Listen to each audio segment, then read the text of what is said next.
And they enjoyed it. I gave them all of these articles to read as a group. We assigned the actual exercise for the middle of the course. And they learned an awful lot.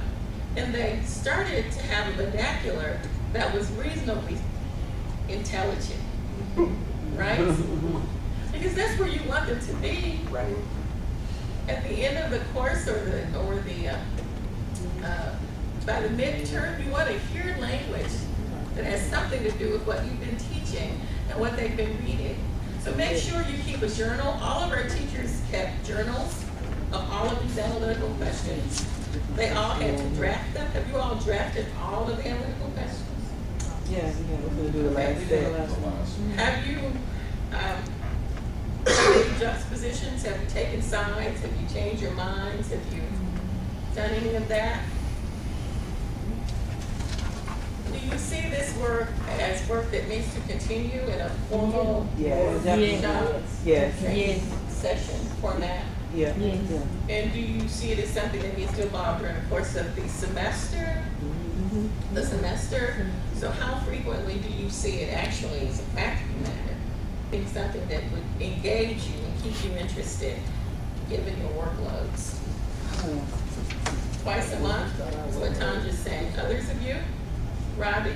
Yeah, a couple of times a semester, 3 or 4 times a semester. Helen? Twice a month. Monica? Okay. Is there anybody who disagrees with that? Probably once. I would say once a month. Once a month. Monthly. Workload. Once a month? Yeah.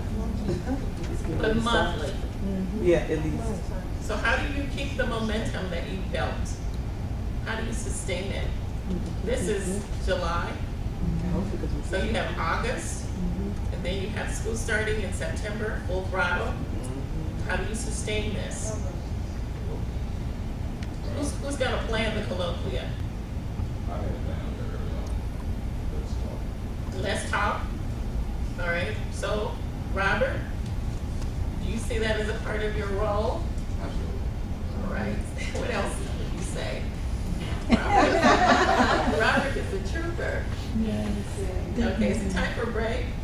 We have about 10 minutes. Okay. For a bunch of Let me rides. just look at my notes to make sure. Oh, learning communities. Have any of you any experience with learning communities? Yes? Yes. Before. It was a novel thing at the university I was at prior to this one.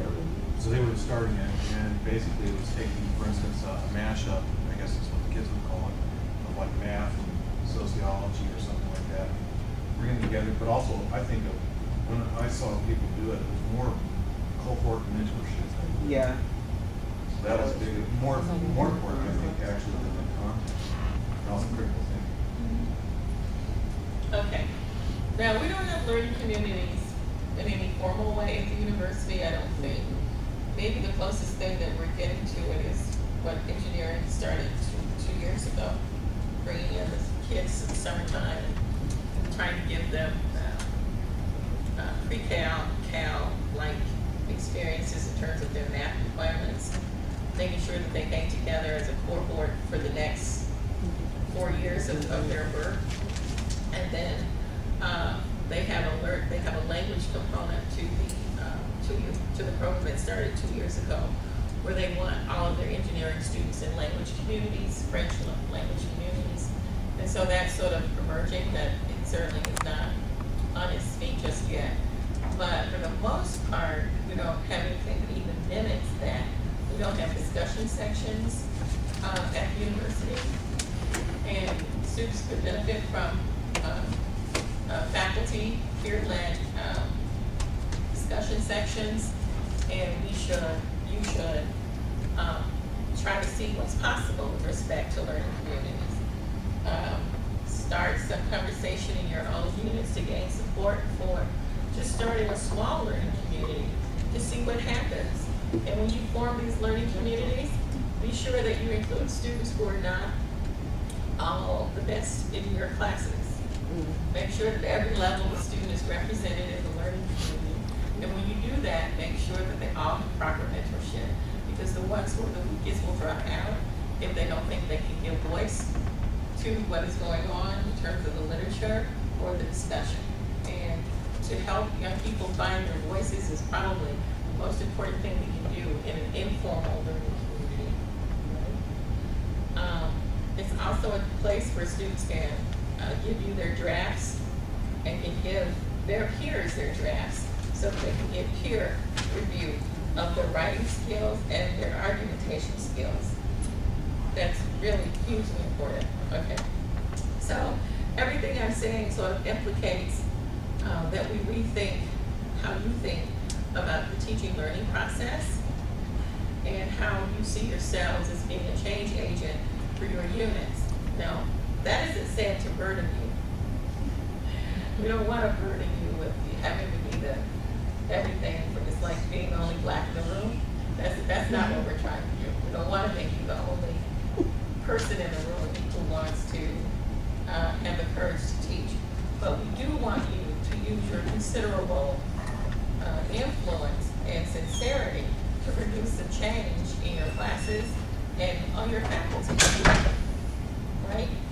Otherwise, this is just money that we could have given you to go to a conference somewhere else, you could have presented your paper and returned and been completely happy about it. Right? Yes, presented. Okay. So let me say one final thing before we stop for now. Next year, we're trying to bring all of you Cambridge for this same sort of format, but you will dare be engaged with the faculty of folk from the area. So one of the things we need to do over the course of the year is pay attention to the new sets of analytical questions. Because the world is constantly changing, and what the content that we need students to understand has something to do with the world that they're going to participate in terms of their career or otherwise as citizens. So that's a really important conversation. So let's just stop there.